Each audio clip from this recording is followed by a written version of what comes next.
Hello everyone. So this is the last section of notes for Unit 1. I'm sure you guys are excited. So today we're going to talk about Coulomb's law. Now this is the first thing in this unit that we have not talked about in Chem 1. So it is going to be a little different, but it's pretty easy. So I think you guys will be able to get it pretty quick. So basically, Coulomb's law is talking about the electric charge. So all ordinary matter contains of positive and negative charges. Positive from protons, negative from electrons.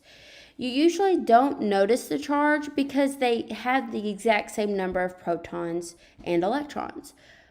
Or an object is electrically neutral when it has equal amounts.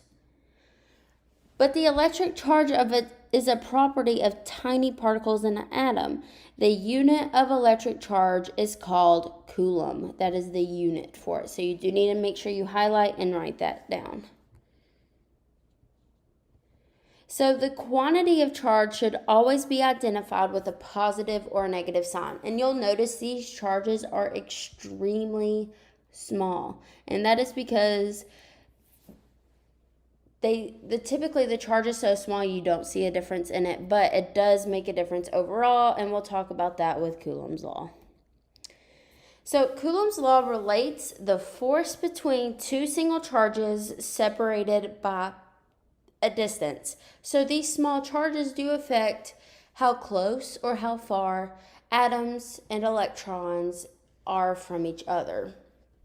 And then here you do see the formula. It's F equals K, Q1 times Q2 over R2. So F is your force, which is going to be in N, which is newtons. Your K is your constant, which means it's always going to be the same number. In this case, it is 9 times 10 to the 9th, which means 9 with 9 zeros. Your Q1 and Q2s are your charges, which is in coulombs. So that is the charge of the two different atoms. And then R squared is your distance in meters. So here is another visual. So you can kind of see here, they're actually showing you what you're looking at. You have a positive and you have a negative. Q1 and Q2, those are your charges. That force is that pressure they're putting against each other. And then R is the distance between the two. Okay, the force between two charges gets stronger as the charges move closer together. So think about when you have magnets. If you hold magnets really close together, it is very difficult to keep them from touching. Well, that's the same thing that's happened here. And then the force also gets stronger if the amount of charge becomes larger. Well, I mean, we can kind of think about gravity. The sun is so large that the earth is pulled towards it, which causes us to go in circles. Whereas if the sun was the size of a quarter, it wouldn't be big enough for the earth to be pulled towards it. So the force between two charges is directed along a line connecting their centers. The electric forces always occur in pairs according to Newton's third law, just like all forces. The force between charges is directly proportional to the magnitude or the amount of each charge. Doubling one charge doubles the force. Doubling both charges quadruples the force. So these are just patterns you'll see once we actually plug numbers into the formula. Okay, the force between charges is inversely proportional to the square of the distance between them. So basically that's saying doubling the distance reduces the force by the factor of 2. So if they are twice as far apart, it's going to be twice as weaker. It doesn't get stronger, it gets weaker. So this relationship is called the inverse square law because the force and distance allowed the inverse square relationship. All right, so here's an example. I want to read this out here and then I'll show you on a piece of paper how to calculate it. So two atoms are given a static electric charge of 1/10,000 or 0.0001 of a coulomb. So that means charge 1 is 0.001 and charge 2 is 0.001. Calculate the force between the charges when they are separated by 1/10 of a meter.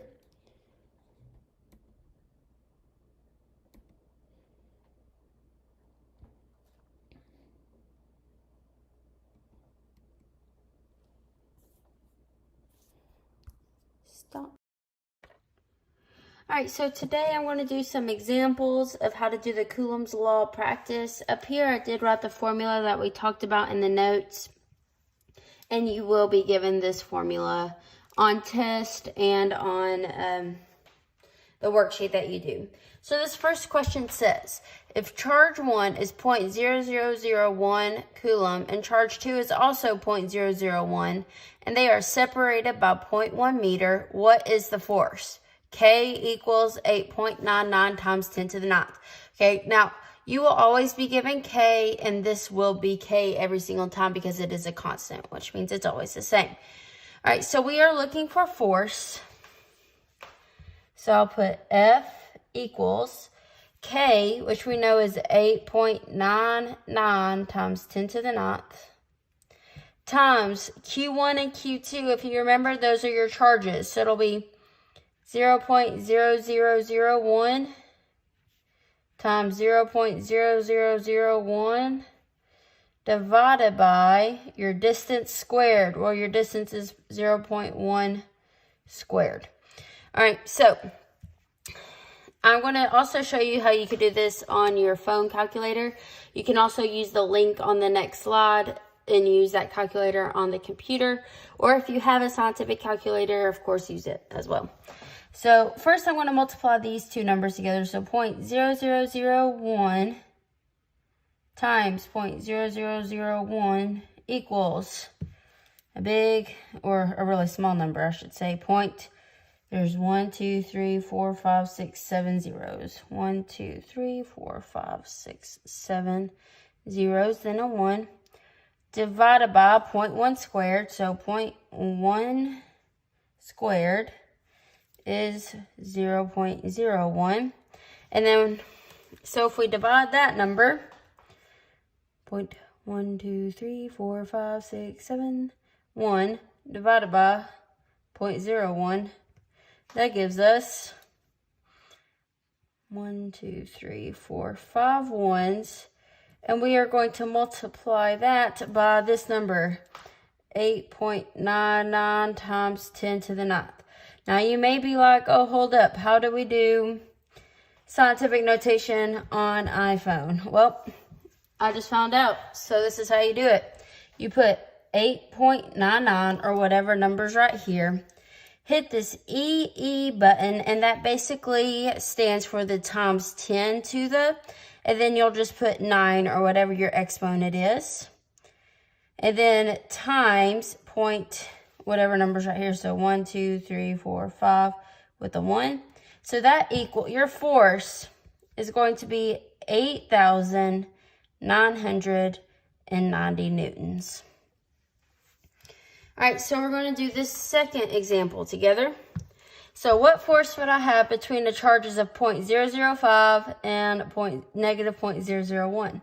Located 0.1 meters apart. K equals 8.99 times 10 to the 9th. All right, so we're looking for F. We know K is 8.99 times 10 to the 9th. Our first charge is plus 0.005. Our second charge is negative 0.001 over 0.1 squared, or 0.1 squared.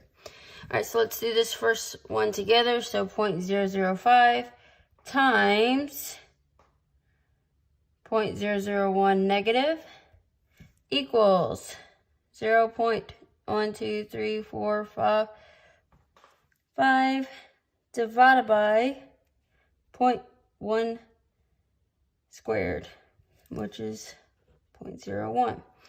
Okay, so if we do 0.12345 negative divided by 0.01, we get negative 0.0005. Multiply that by your K.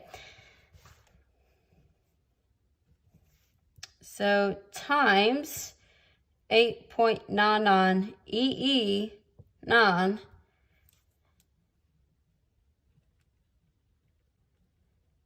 So your force is negative 495,000 newtons.